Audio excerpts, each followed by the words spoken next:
السلام علیکم ورحمۃ اللہ وبرکاتہ۔ الحمدللہ رب العالمین والصلاة والسلام علی اشرف الانبیاء والمرسلین نبینا محمد وعلی آلہ واصحابہ اجمعین، اما بعد۔ یہ کسی ہماری بہن نے سوال کیا ہے کہ جو عورت حج اور عمرے پہ جاتی ہے تو کیا اس کا چہرہ کھلا رہنا چاہیے، خاص طور پر احرام کی حالت میں، اور بعض لوگوں کے نزدیک حرمین شریفین میں بھی اسے چہرہ نہیں ڈھانپنا چاہیے، تو کیا یہ بات صحیح ہے؟ یہ بات صحیح نہیں ہے۔ اس کی وجہ یہ ہے کہ اس مسئلے کو تھوڑا سا سمجھنے کی ضرورت ہے، اور وہ یہ ہے کہ عورت احرام کی حالت میں اپنا چہرہ ننگا رکھے گی اس جگہ پر جہاں پر اجنبی مرد نہ ہوں۔ جہاں پر اجنبی مرد ہوں گے تو عورت اپنا چہرہ بغیر نقاب کے ڈھانپے گی، کیونکہ نبی کریم صلی اللہ علیہ وسلم نے حالت احرام میں عورت کو نقاب پہننے سے اور دستانے پہننے سے منع کیا ہے۔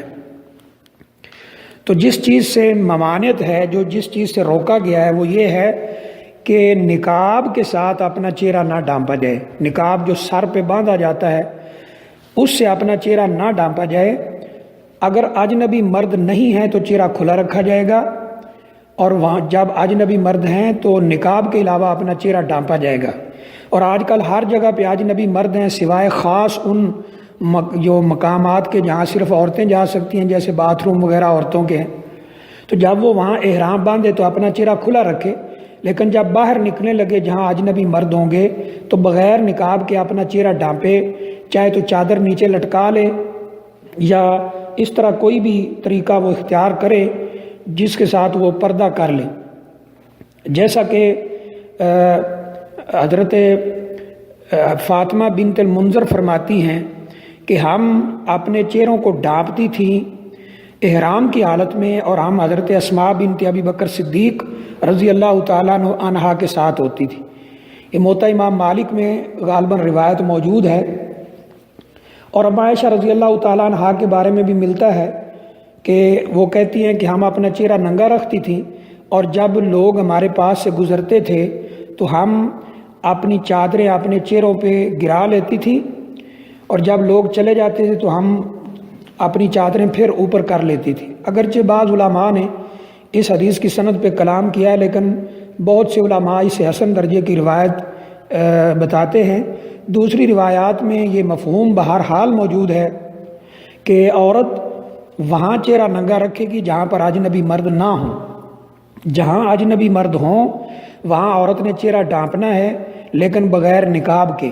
اپنی چادر آگے کر لے، یا جو سر پہ کوئی اس طرح کی اوڑھنی لے رکھی ہو اس کو نیچے لٹکا لے، تو ایسی صورت میں اس نے اپنا چہرہ ڈھانپنا ہے۔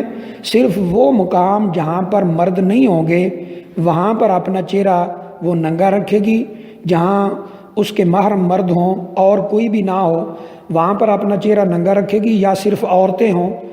جہاں بھی اجنبی مرد ہوں گے، جیسا کہ آج کل ہر جگہ پہ ہے، ایئرپورٹ ہے یا حرم شریف ہے، جہاں بھی عورت جاتی ہے تو وہاں پر بے شمار اجنبی مرد سامنے ہوتے ہیں، تو اس لیے اس کو چہرہ ڈھانپنا ہے۔ لیکن جس چیز کی ممانعت ہے وہ صرف اور صرف یہ ہے کہ نقاب کے ساتھ چہرہ نہیں ڈھانپے گی۔ بعض لوگ یہ جو کہہ دیتے ہیں کہ احرام کی حالت میں ہر حال میں چہرہ ننگا رکھنا ہے، چاہے اجنبی مرد دیکھتے رہیں یا سامنے سے گزرتے رہیں، تو یہ بالکل غلط ہے۔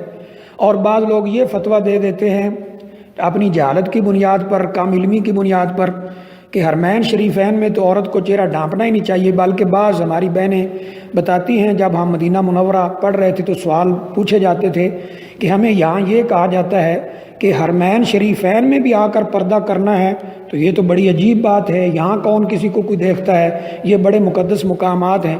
ٹھیک ہے، یہ مقدس مقامات ہیں، اور ان مقامات کو مقدس بنانے والے جو ہیں نبی کریم صلی اللہ علیہ وسلم اور اللہ تعالیٰ، انہی کا ہی حکم ہے، اللہ کا حکم ہے، صاحب شریعت کا حکم ہے کہ عورت پردے میں رہے، اور صرف اسی جگہ پہ، یعنی جیسا کہ بعض دلائل میں نے ذکر کر دیے ہیں، صرف اسی جگہ پہ عورت اپنا چہرہ کھولے گی احرام کی حالت میں جہاں اجنبی مرد نہ ہوں۔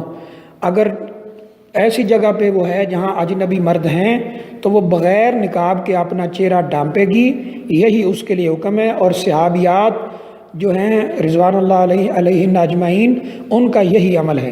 واللہ اعلم بالصواب۔